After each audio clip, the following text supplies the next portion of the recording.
Hello and welcome to another episode of Unspecified Podcast and Review. Thank you so much for joining us. Please, if you could, smash a like on this video, comment your thoughts down below, and subscribe. Share us with a friend. Hey, Tiff. Hey, what's up? Happy Thursday. What do we have today? North Dakota man who ran down Republican teen says he doesn't want his own life. Job jeopardized. Wow. He doesn't want his own life? Yikes. This just falls into more of the fight the division itself. You know what I mean? Yeah, Because this division has caused this dude, unless I'm misunderstanding the story, like he ran over some kid, and it basically shrugs it off like, yeah, he was just so conservative. Well, the kid was 18, and he actually had called his mom to come pick him up because this 41-year-old man was following him around and being hyper aggressive. So tolerant. And so anyway, point being, the kid did call his mom to pick him up, but before she was able to, he was mowed down by this man and subsequently, died because of his injuries. And so anyway, he did post a $50,000 bond and was released. And has been charged with vehicular homicide and leaving the scene of an accident. But what we really want to caution you guys on is, and I felt this one was hard for me, but just pray, guys, because the division isn't going to help. That's not what Jesus would want. So just I don't understand the differences, he told a judge during a Monday court hearing before he was released. According to video footage from a local news outlet, Brandt objected to the bail amount, saying he was not a flight risk. Only from the scene of the crime. This guy, this dirtbag. I have a job, a life, and a job. house. Yeah, a life, a house, and things that I don't exactly want to see go by the wayside. Family that are very important to me. I mean, what is all? So you don't think? Then why did you hit a kid? Right. It's okay. He stated that the pedestrian called some people and Brandt was afraid they were coming to get him. The document continues. Brandt admitted to state radio that he hit the pedestrian and that the pedestrian was part of a Republican extremist group. North Dakota Highway Patrol on Sunday reported that there was a street dance on Jones Street near Honeck Street in McHenry when Brandt struck Ellingson and then fled the scene. Ellingson was rushed to a local hospital with serious injuries where he died. Brandt's and Ellingson's families both showed up at the scene shortly after police arrived. Ellingson's parents said they knew Brandt but didn't believe the teen did. His mother described how she was on her way to pick her son up from McHenry when he called her and said that he or they were chasing him. She could no longer reach him after that. It's this terrible division that everyone's playing into. It's on the left and the right. And it's hard. Okay. And I'm just going to go ahead and put it out there. I mean, it's nobody's business, but I'm a registered libertarian. Could you tell? I mean, I don't know. It's hard because, everybody had a broken heart, over somebody else that called for their mom in their final moments. And so this is difficult, but, we can't let angst and anger, this is wedge us farther. Another article, North Dakota man free admitting he mowed down Republican teen over politics, records show. I mean, so where are we at if we can't have civil discourse where you're gonna you're gonna run over your opposition? We're seeing this on other metaphorical levels. That's right. Okay, where but the so-called tolerant, which this cat's not out of the bag. You guys already know that, the left can be the most vicious. That's right. Well organized. But I mean, it doesn't matter left or right. Right. People can be vicious, period.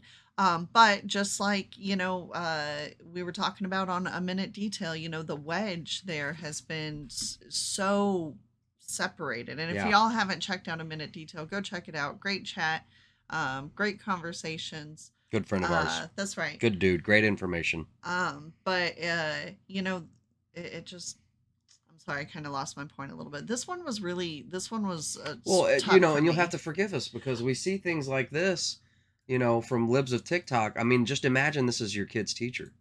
You learn your students' pronouns. Are you a boy or a girl? Here's what you can do instead.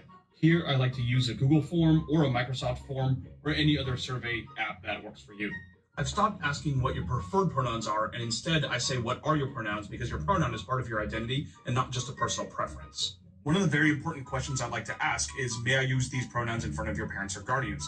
The reason why is because students may feel comfortable around you or their peers, but they might not be ready to let their parents know which pronouns they are using. And if a student uses different pronouns with you, their peers, or their parents, it's not your business to ask why. Using their pronouns respectfully is a great way to start building that relationship. Here, When I was growing up, if a child had like multiple identities, that was a huge reason to probe and ask questions like, "Hey, what's going on? This might be a red flag of some type." Whatever you say, groomer. Okay, groomer. Oh my gosh. That dude Okay. is a groomer. Well, so like we were That's just not the only thing.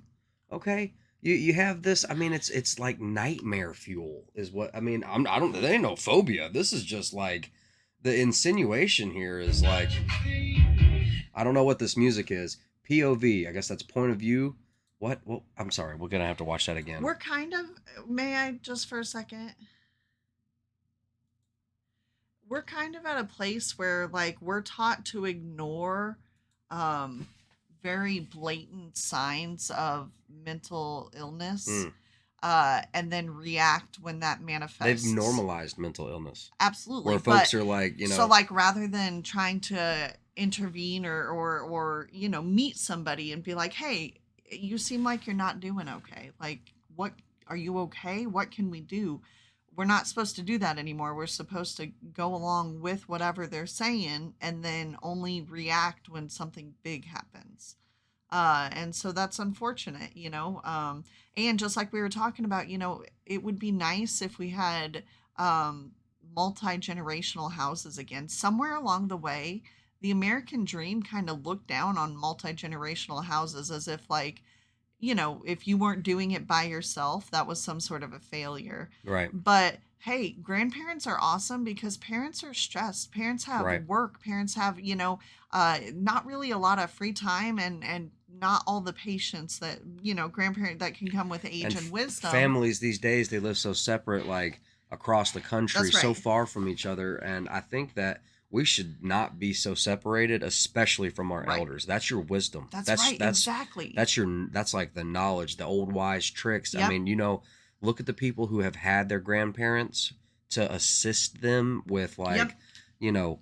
just folks that have their grandparents close. They either live with them. I mean, they they tend to have more common sense. That's They right. tend to be more better off That's in right. different ways. And And now, so we are dealing with the adults now, mine and your generation, a little bit older than us. This gentleman that just, killed that kid, which I'm so frustrated and mad at that situation. But all I can do is pray for him, pray that the spirit moves in him in such a way that he can reject that off of himself.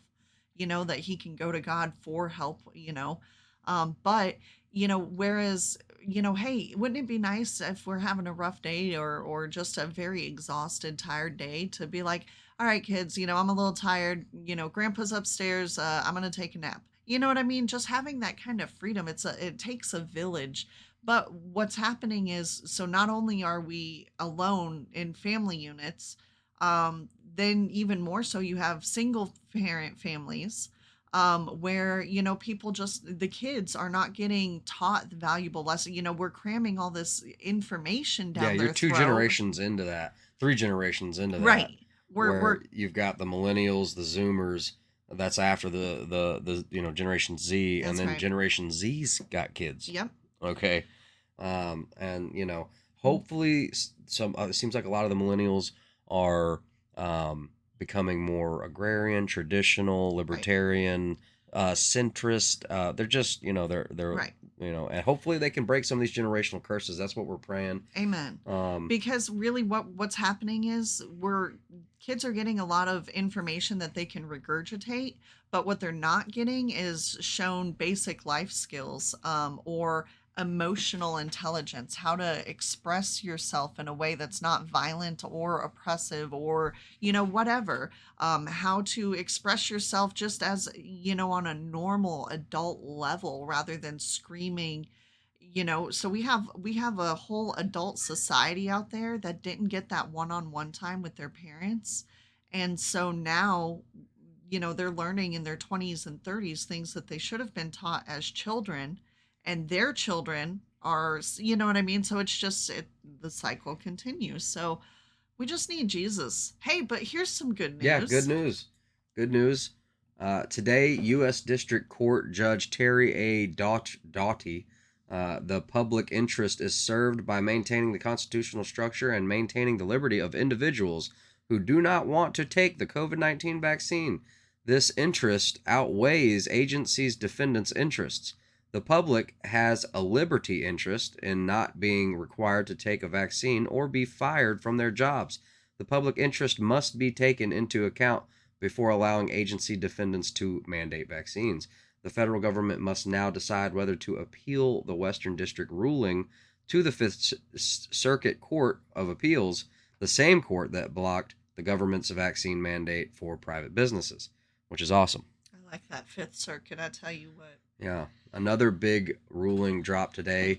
Class action lawsuits should be filed against any gov or agency or employer who had a vax mandate. You know what I mean? So what do we think? Will this you think you'll see jobs come back? I just imagine all the people who lost their job because they didn't want it or refused it. Right. I don't know. And all the petty little battles that were fought over that is just insane. But those of you, you know what I mean? Right. That forced this onto your coworkers and your friends. You know who you are. That's right. You know what I'm saying? But that's okay. Condemning isn't going to help anything. No, hopefully for the next time, right? You don't want to be that way. Yeah, next time, okay. No matter what side of the fence you were on, because next time it's probably not just. Now that we're at the end of it and we see that really it doesn't make a huge difference whether you are or you are not. Maybe can we just all just be a little bit more open-minded, because really the poison of it was the hatred that we developed. Right, like this kind of vicious attitude with this kind of just the toxicity, the venom in the. That's right.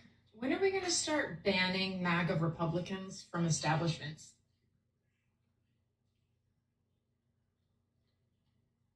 If you're wearing the shirt and you're wearing the hat, don't come in my store. Don't come in my restaurant. Kick them out of the fucking bank. I don't care. They're repping it like a gang. And anywhere else, gang violence isn't tolerated. So why is it for them? You sound like you need some nutrients or some real food. She's cranky. I'll tell you what. She might be having a rough day. I can tell. Was it you supposed to be hard eating those noodles? Or maybe she's just really running into some bad examples. That's true. There could be some bad examples out there. I hope that you meet some good examples, because I'm telling you. This division, this wedge. Right, exactly. You can't even talk to nobody. You're like, nah, we should segregate. You just said it. Right. You know what I mean? And at the end, she's like, they're just ignorant white people. Like, so proudly. They're just uneducated white people. Yeah, that's all. That's all they are. So, like, what A Minute Detail was talking about earlier with, like, this the separation that we were talking about with I'm sorry, I'm having a brain fart, but what I mean to say is they start to refer to you as another word. They start to, like they said this a lot about, when they were going after cops. The left said that cops will start to use other words like perp and whatnot to dehumanize, so that way they can beat up on people a little easier, because it's not Joseph A. whatever, it's a perp. No, I refuse this. She glows, okay? No, maybe not. But all I'm saying is, look, we had our fearless leader's speech, right? That was so loving and accepting and unifying. And then now all of a sudden we've got a 41-year-old, killing a kid for his political beliefs, and Sarah Dogood here, who wants to ban Repubos from the pubbo. You know what I'm saying? That's right. That was good. That's right. You're welcome for that. Love never gives up, you guys. 1 Corinthians. And you already know what to do. Smash like, comment your thoughts down below, share us with a friend. I can't believe you went straight to the scripture after a pub joke, but that's fine. That's fine. That's Jesus takes us as we are. That's how it is. Hey, you guys know what the deal is. Much love. Thank you so much for clicking on today's video. We'll see you on the next one.